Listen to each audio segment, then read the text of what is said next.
Hi అండి, అందరికీ నమస్తే.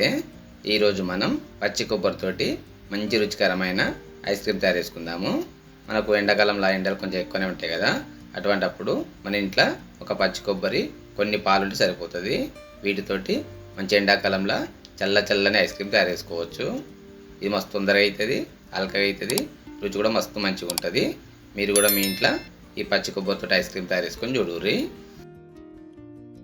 ఇక ఈ కొబ్బరి ఐస్ క్రీమ్ తయారు చేయాలంటే ముందుగా ఒక గిన్నెల 2 చెంచాల కార్న్ ఫ్లోర్ వేసుకోవాలి. అట్లనే ఒక 5-6 చెంచాల పాలు పోసుకొని ఈ కార్న్ ఫ్లోర్ అనేది ఉండలు లేకుండా పాలతో మంచిగా కలిసిపోయేటట్టు కలుపుకోవాలి. ఇక కార్న్ ఫ్లోర్ కలుపుకున్నాక కొద్దిసేపు పక్కకు పెట్టుకోవాలి. ఇక ఇప్పుడు ఒక కప్పు పచ్చి కొబ్బరిని పొట్టు తీసేసి చిన్న సైజు ముక్కలు కట్ చేసుకొని మిక్సర్ గ్రైండర్లో వేసుకొని మెత్తని పేస్ట్లా గ్రైండ్ పట్టుకొని పక్కకు పెట్టుకోవాలి. ఇక మనము కొబ్బరిని గ్రైండ్ పట్టుకున్నాం కదా, పట్టుకున్నాక స్టవ్ మీద ఒక గిన్నె పెట్టుకొని దీంట్లో ఒక కప్పు పావు చిక్కటి పాలను పోసుకోవాలి. పాలను పోసుకొని స్టవ్ మంట మామూలుగా పెట్టుకొని ఈ పాలు అనేటివి ఒక 2-3 సార్లు పొంగొచ్చేటట్టు మంచిగా మరగనియాలి. ఈ పాలు మంచిగా మరిగి కొంచెం చిక్కగా అయినాక ఇప్పుడు దీంట్లో మనం ఇంతకుముందు కార్న్ ఫ్లవర్ను పాలు కలుపుకున్నాం కదా, మనం కలుపుకున్న ఈ కార్న్ ఫ్లోర్ను ఈ పాలలో వేసుకోవాలి. వేసుకొని అన్నిటి మంచిగా కలుపుకొని ఈ పాలను మళ్ళీ కొంచెం చిక్కగా అయ్యేదాకా వేడి చేసుకోవాలి.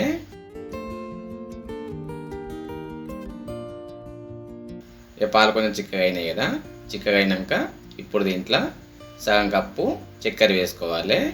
ఒకవేళ మీకు తీపి కొంచెం ఎక్కువ కావాలనుకుంటే కొంచెం చక్కెర ఎక్కువ వేసుకోర్రి. చక్కెర వేసుకొని పాలను మంచిగా కలుపుకొని పాలు కొంచెం చిక్కగా అయినాక మనకు చక్కెర మంచిగా కరిగినాక స్టవ్ బంద్ చేసుకొని ఈ పాలను దించి కొంచెం చల్లారినాక మనం ఇంతకుముందు గ్రైండ్ పట్టుకున్న కొబ్బరి తురుము ఉంది కదా, దాంట్లో ఈ పాలను వేసుకోవాలి. వేసుకొని మళ్ళీ ఒకసారి అన్నిటిని మంచిగా జ్యూస్లా గ్రైండ్ పట్టుకోవాలి. ఇక పాలను కొబ్బరిని మంచిగా గ్రైండ్ పట్టుకున్నాక ఇప్పుడు ఈ కొబ్బరి పాలను వీడియోలో చూపిస్తున్నట్లు గ్లాసులలో పోసుకోవాలి.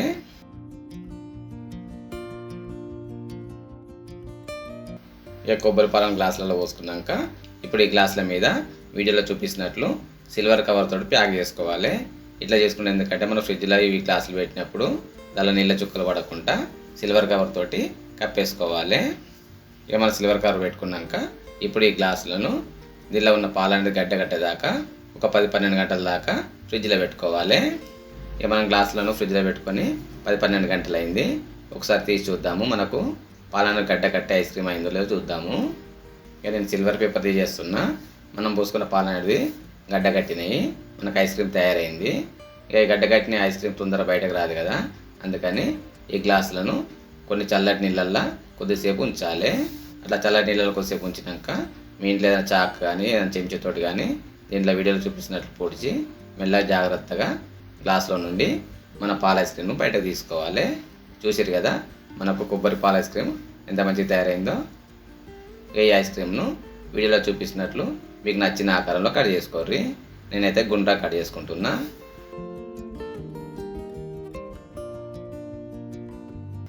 చూసిరు కదా మన కొబ్బరి ఐస్ క్రీమ్ అనేది ఎంత మంచిగా తయారైందో. ఇక ఐస్ క్రీమ్ను కట్ చేసుకున్నాక ఇప్పుడు దీని మీద మీరు కావాలనుకుంటే కొన్ని ఫ్రూటీ కానీ డ్రై ఫ్రూట్స్ కానీ ఇంకేవైనా కానీ పెట్టుకోవచ్చు. ఇది కూడా ఎవరి ఇష్టం వాళ్ళది, అట్లా వేసుకోవాలనుకుంటే వేసుకోరు, లేకుండా లేదు. కాకపోతే వేసుకుంటే ఇంకా మంచిగా ఉంటాయి. చూసిరు కదా మనకు ఎంత అల్కగా తొందరగా మంచి ఎండాకాలంలో చల్లని కొబ్బరి ఐస్ క్రీమ్ తయారైపోయిందో. మీరు కూడా మీ ఇంట్లో ఒకసారి తయారు చేసుకొని చూడుర్రి, మస్తు మంచిగా ఉంటుంది, తొందరగా అవుతుంది, అల్కగా అవుతుంది, రుచి కూడా మస్తు మంచిగా ఉంటుంది.